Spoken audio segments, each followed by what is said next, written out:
America's lost its way. We're drowning in division, suffocating under endless emergencies, and trapped in a system that's engineering us into oblivion. Politicians on both sides peddle guilt, controls, and confusion. No one's steering the ship. But what if there's a way out? A philosophy so clear, so grounded, it could cut through this mess and bring us back to what made us great. Let's talk about it. Here's where we're at. A society obsessed with sacrifice. We're told it's noble to give up your money, your dreams, even your freedom for some vague greater good. Sound familiar?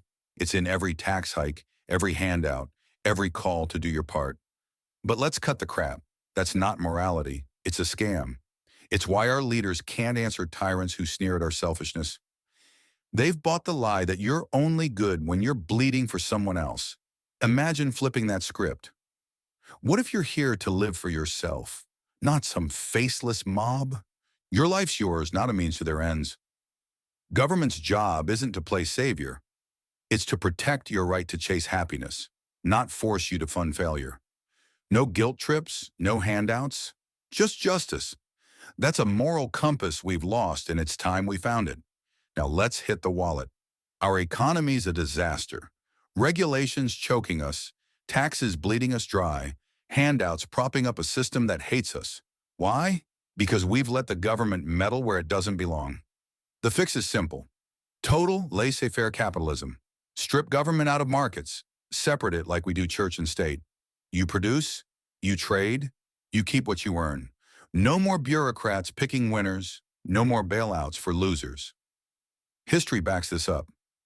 America soared when markets were free. Steel, railroads, cities touching the sky. The Great Depression? That was the U.S. Federal Reserve's credit tricks, not capitalism. Monopolies?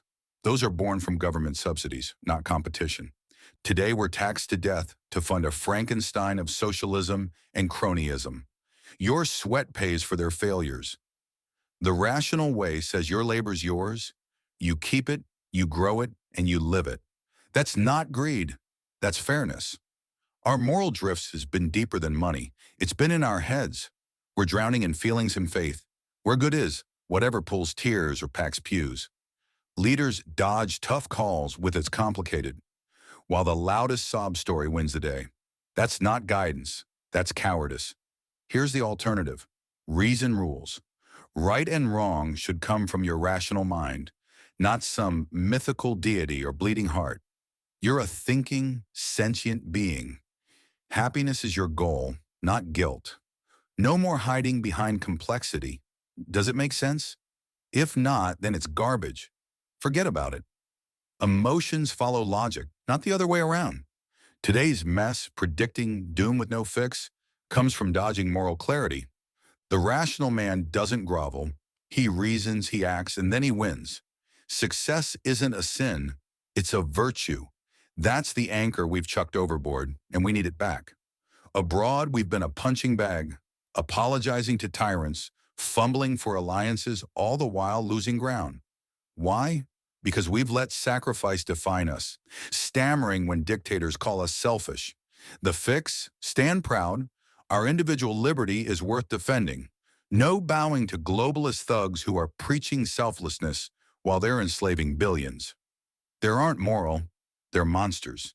We will live our way, not theirs, with a spine-forging reason.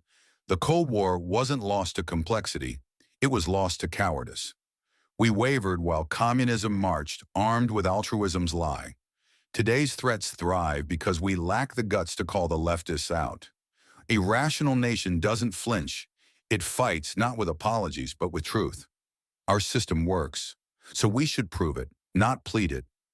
Since 2001, we've allowed ourselves to be managed by a never-ending train of fake emergencies, terrorism, COVID, the climate scam, you name it, each used like a whip by the elite to herd us into their globalist feedlot. That's not governing, it's panic porn, justifying controls that erode our liberties and never end. The rational way says no. Emergencies don't rewrite rights.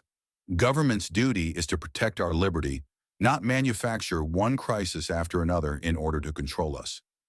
No lockdowns shredding lives, no mandates crushing choice, just reason slicing through the noise.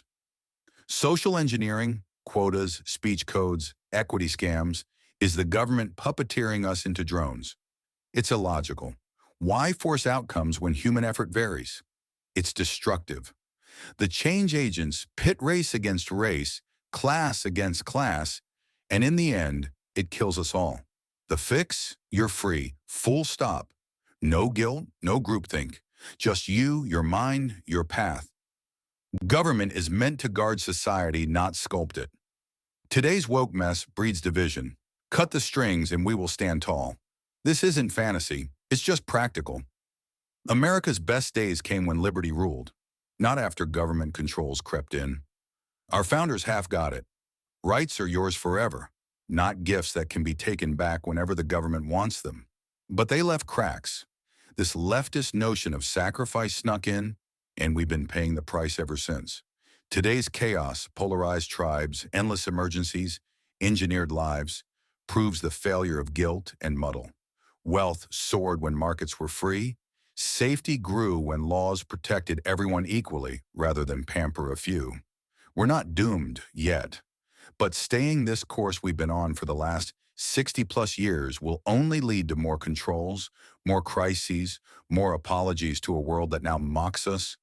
The rational way is a revolution. Ditch the guilt, the meddling, and the mystic fog. Government needs to shrink to a shield. Markets need to breathe free. Minds need to think free. America needs to stand free and independent of political entanglements with all other nations. No utopia, just you, the hero, not the scapegoat. Rise up, America. Reason's calling, and it's time we roared back so we can create a new golden age for ourselves and our posterity.